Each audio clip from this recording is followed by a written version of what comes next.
안녕하세요 여러분, 성공합시다. 자, 우리는 지금 제사장 버전으로 5가지 제사를 살펴보고 있어요. 오늘은 속죄 제물에 대해서 알아볼 건데요. 이거 너무 중요해요. 왜냐면은 하나님하고 나 사이에 이 죄가 있으면 관계가 성립되지 않기 때문이에요. 성경에서 말하는 근본적인 죄는요, 하나님과의 관계가 끊어진 거예요. 그래서 죄의 삭스로 죽음이 오게 되고 우리 삶에 여러 가지 죄의 증상들이 나타나잖아요. 그런데 하나님은요, 자녀인 우리가 하나님하고 끊어져서 죽기를 원하지 않으세요. 다시 관계를 회복해서 사랑하는 자녀의 삶을 살기를 원하시죠. 그러기 위해서는 죄의 값을 반드시 지불해야 되는데 그것이 대속 제물인 거예요. 구약의 수많은 동물 제사, 이 대속 제물들은 온전하고 완전한 제물이신 그리스도를 예표하고 있어요. 우리는 그리스도의 대속의 죽음으로 죄의 값이 다 완불되었기 때문에 사망에서 생명으로 옮겨졌고 더 이상 동물 제사를 드리지 않아도 되는 거죠. 그런데 구약에서 지금 이 사람들은 아직 그리스도가 오기 전이니까 제사를 지내는 거예요. 그 중에 속죄제는요, 아주 중요했는데 죄를 범했을 때 반드시 드려야 하는 의무제예요. 어떤 것들, 화목제 이런 건 다 옵션이잖아요. 할 수도 있고 안 할 수도 있는데 이거는 반드시 드려야 되는 의무제였죠. 자, 레위기 전체를 한 단어로 표현하자면 거룩이에요. 그래서 하나님은 내가 거룩하니 너희도 거룩하라고 반복해서 강조하셨어요. 그 거룩하신 하나님을 닮아서 거룩하기 위해서, 또 거룩하신 하나님께 나아가기 위해서 반드시 죄가 제거되어야 하죠. 특별히 제사장들의 죄는 더 엄격하게, 더 과중하게 치러야만 했어요. 왜냐면은 제사를 집례하는 그런 리더의 자리에 있는 거고 하나님과의 통로에 서 있는 사람들이니까 그 책임이 너무나 크고 그 영향력도 크기 때문에 그 책임에 대한 합당한 제사를 드려야 하는 거죠. 자, 어떻게 됐나 한번 볼게요. 24절 주님께서 모세에게 말씀하셨다. 너는 아론과 그의 아들들에게 다음과 같이 일러라. 속죄 제사를 드리는 규례는 다음과 같다. 속죄 제사에 바치는 제물은 번제물을 잡는 자리 곧 주 앞에서 잡아서 바쳐야 한다. 그것은 가장 거룩한 제물이다. 자, 속죄 제사를 바치는 제물은 번제물을 잡는 자리, 곧 하나님 앞에서 바쳐야 한대요. 왜냐면 가장 거룩한 제물이기 때문이래요. 우리가 앞에서 살펴봤듯이 백성들의 그 제물에는요, 옵션이 있었어요. 형편에 따라서 제물의 크기를 정할 수 있었지만 제사장은 그 책임이 가중하기 때문에 가장 비싼 숫송아지를 드려야만 했죠. 자, 26절 제물을 가져온 사람의 죄를 속하여 주려고 제사를 드리는 제사장이 그 제물을 먹는다. 그는 그것을 회막을 친 뜰 안 거룩한 곳에서 먹어야 한다. 자, 백성들이 속죄제를 하려고 이제 제물을 가져오잖아요. 하나님께 드린 거 외에 그 나머지 고기는 어떻게 처리하는지 앞에 속죄제가 있는 사장에는 기록되어 있지 않는데 지금 오늘 보니까 제사장의 몫으로 돌려진대요. 이 제사장들은 백성들이 가져온 그 속죄 제물을 회막 안 가장 거룩한 곳에서 먹음으로 그 제사가 연락되었음을 보여줘야 하는 거죠. 또 이 제물의 일부를 먹는다는 것은 하나님이 그 예배의 제물을 받으셨다는 것을 상징하기도 해요. 자, 27절 그 고기에 닿는 것은 무엇이든지 거룩하게 된다. 그 제물의 피가 튀어 옷에 묻었을 때에는 거기 거룩한 곳에서 그 옷을 빨아야 한다. 그 제물을 삶은 오지 그릇은 깨트려야 한다. 그 제물을 녹그릇에 넣고 삶았다면 그 녹그릇은 문질러 닦고 물로 씻어야 한다. 자, 제물의 피가 옷에 묻을 수 있잖아요. 그러면 회막 뜰에서 그것을 반드시 빨아야 한대요. 또 고기를 질그릇에 삶았으면 그 그릇을 깨트려야 한대요. 왜냐면 그 질그릇은 이게 흡수할 수 있잖아요. 그래서 깨트리는 거고, 그 다음 녹그릇은 이게 스며들지 않으니까 그걸 문질러서 닦고 물로 씻어야 한다고 기록되어 있죠.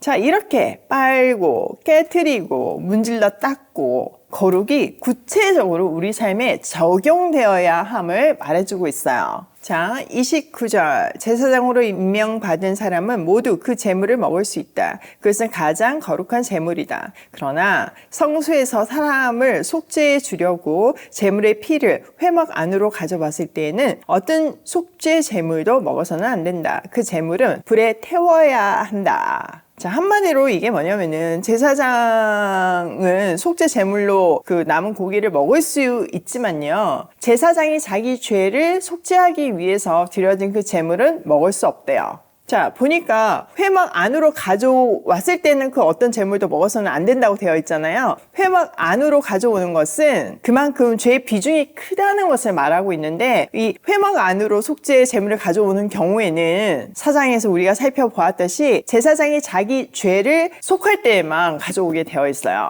그러니까 이런 것만 봐도 제사장의 죄가 훨씬 비중 있게 처리되었음을 알 수 있는 거죠. 자, 하나님이 이렇게 이스라엘 백성들에게 제사를 요구하시는 근거는요, 언약을 맺으셨기 때문이에요. 언약 관계에 있기 때문에 권리를 누릴 수도 있고 책임을 져야 하는 거죠. 우리도 결혼을 하면 부부로서 누리는 권리도 있지만 또 해야 하는 책임도 있잖아요. 자, 하나님은 이스라엘 백성과 언약을 맺으셨고 그것을 결혼이라고 표현했어요. 그래서 우리를 그리스도의 신부라고 말하고 있고요. 언약으로 인해서 우리는 신분의 변화가 일어났죠. 그렇기 때문에 이제는 삶에서 그 신분에 합당한 삶을 살아야 하는 거예요. 결혼을 했으면 그 결혼에 합당한 삶을 살아야 하는 것처럼요. 그래서 결혼하기 전에는 뭐 다른 남자, 다른 여자를 만날 수도 있고 사귀어 볼 수도 있잖아요. 근데 결혼이라는 그 언약 관계에 들어가면 그런 행동들은 죄가 되죠. 결혼한 사람으로의 삶이 달라지잖아요. 마찬가지예요. 하나님과 우리가 이제 결혼을 했으니까 우리는 그리스도의 신부다운 삶을 살아야 하는 거예요. 내가 거룩하니 너희도 거룩하라 라는 말씀대로 거룩한 신랑에 합당한 거룩한 신부가 되기 위해서 노력을 하면 되는 거죠. 자, 그러면 어떻게 노력하면 될까요? 역대하 7장 14절에서 아주 잘 알려주고 있는데요. 한번 볼게요. 내 이름으로 일컫는 나의 백성이 스스로 겸손해져서 기도하며 나를 찾고 악한 길에서 떠나면 내가 하늘에서 듣고 그 죄를 용서하여 주며 그 땅을 다시 번영시켜 주겠다. 자, 이스라엘 백성이 이렇게 하나님과 언약을 맺고 결혼 관계에 들어갔잖아요. 그런데 끊임없이 바람이 나요. 그 선지자들이 계속 그 우상 숭배를 불륜에 표현하고 있잖아요. 결국은 그 계속 바람이 나니까 결혼이 깨어질 수밖에 없었어요. 그래서 이스라엘 백성은 망하잖아요. 그런데 그때 하나님께서 그 망한 상태로 끝내는 것이 아니라 그 회복할 수 있는 방법을 주셨어요. 바로 오늘 역대하에서 본 것 같이 나의 백성이 스스로 겸손해져서 기도하며 나를 찾고 악한 길에서 떠나면 내가 반드시 하늘에서 그것을 듣고 죄를 용서해 주시고 그 땅을 다시 번영시켜 주시겠대요. 우상숭배, 그 외도로 결혼이 깨어졌지만 그래서 바벨론에게 멸망당하고 포로로 끌려간 신세이지만 스스로 겸손해져서 기도하고 하나님을 찾으면 뭐 찾는 것에서 끝나는 것이 아니라 내 삶을 변화시켜서 악한 길에서 떠나면 죄를 용서해 주시고 그 땅에 다시 부흥을 주신다는 거예요. 관계를 회복시켜 주신다는 거죠. 이 부흥이 우리 삶에서 일어나길 소원해요. 자, 오늘 내용을 우리 삶에 한번 적용을 해보면 첫 번째, 죄는 하나님과 나를 끊어놓는다. 여러분 진짜 이거는 그냥 부모 자식 간에도 보면 뭔가 죄를 지면 애들이 숨잖아요. 마찬가지예요. 우리가 죄 가운데 있으면서 하나님하고 가까워질 수가 없어요. 거룩한 하나님께 나아갈 수도 없어요. 그렇기 때문에 반드시 죄는 제거되어야 하는 거죠. 악한 길에서 떠나야 해요. 은혜를 구하면서요. 두 번째, 하나님의 자녀답게 거룩을 사모하는 삶을 살자. 우리 거룩하기 어렵죠. 그렇지만 하나님께서 거룩하다고 칭해 주셨잖아요. 의인이라고 칭해 주셨잖아요. 그렇기 때문에 그 칭함에, 그 신분에 맞는 삶을 살아야 하는 거예요. 하랑이를 입양했잖아요. 그럼 우리 가족답게 살아야 하는 거잖아요. 마찬가지예요. 우리가 하나님의 가정에 입양이 됐어요. 하나님이 우리를 입양하셨어요. 그러면 하나님의 자녀답게 이 하나님 나라 문화에 맞게 살아야 하는 게 너무 당연한 거예요. 세 번째, 겸손해지고 기도하며 하나님을 찾아서 악한 길에서 떠나고 용서받고 부흥된 삶을 살자. 정말 너무 마음에 새겨야 되는 말 아닌가요? 우리는 우리 인생의 부흥을 맞기를 원하지만 말만 그렇고 삶은 바뀌지 않아요. 내가 노력하지 않은데 어떻게 그런 일이 내 삶에 일어나겠어요? 하나님 분명하게 방법을 주셨잖아요. 어떻게? 마음이 겸손해지고 기도하면서 하나님을 찾고 악한 길에서 떠나야 돼요. 그때 우리 삶에 부흥이 일어나는 거죠. 오늘도 나의 하루가 하나님 자녀다운 삶이 되기를 소원하며 고고싱해요.